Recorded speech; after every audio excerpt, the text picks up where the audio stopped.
Our Psalter reading for today is Psalm 105. Give thanks to the Lord and call upon his name. Make known his deeds among the peoples. Sing to him, sing praises to him, and speak of all his marvelous works. Glory in his holy name. Let the hearts of those who seek the Lord rejoice. Search for the Lord in his strength. Continually seek his face. Remember the marvels he has done, his wonders and the judgments of his mouth. O offspring of Abraham his servant, O children of Jacob his chosen. He is the Lord our God. His judgments prevail in all the world. He has always been mindful of his covenant, the promise he made for 1,000 generations, the covenant he made with Abraham, the oath that he swore to Isaac, which he established as a statute for Jacob, an everlasting covenant for Israel, saying, To you will I give the land of Canaan, to be your allotted inheritance. When they were few in number, of little account, and sojourners in the land, wandering from nation to nation and from one kingdom to another, he let no one oppress them, and rebuked kings for their sake, saying, Do not touch my anointed, and do my prophets no harm. Then he called for a famine in the land, and destroyed the supply of bread. He sent a man before them, Joseph, who was sold as a slave. They bruised his feet in fetters. His neck they put in an iron collar. Until his prediction came to pass, the word of the Lord tested him. The king sent and released him. The ruler of the people set him free.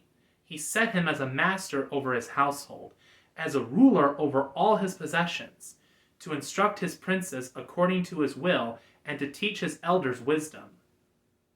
Israel came into Egypt, and Jacob became a sojourner in the land of Ham. The Lord made his people exceedingly fruitful. He made them stronger than their enemies, whose heart he turned, so that they hated his people, and dealt unjustly with his servants. He sent Moses his servant, and Aaron whom he had chosen. They worked his signs among them, and portents in the land of Ham. He sent darkness, and it grew dark, but the Egyptians rebelled against his words. He turned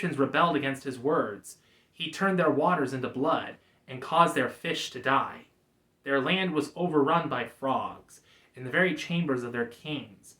He spoke, and there came swarms of insects, and gnats within all their borders. He gave them hailstones instead of rain, and flames of fire throughout their land.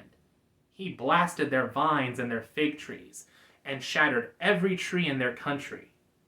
He spoke, and the locusts came, and young locusts without number, which ate up all the green plants in their land, and devoured the fruit of their soil.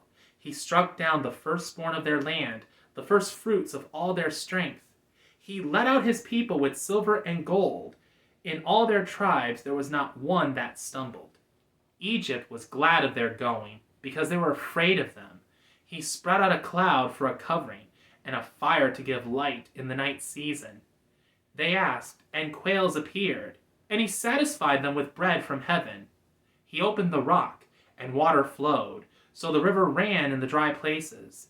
For God remembered his holy word, and Abraham his servant. So he led forth his people with gladness, his chosen with shouts of joy. He gave his people the lands of the nations, and they took the fruit of others' toil, that they might keep his statutes and observe his laws. Hallelujah! The word of the Lord. Thanks be to God.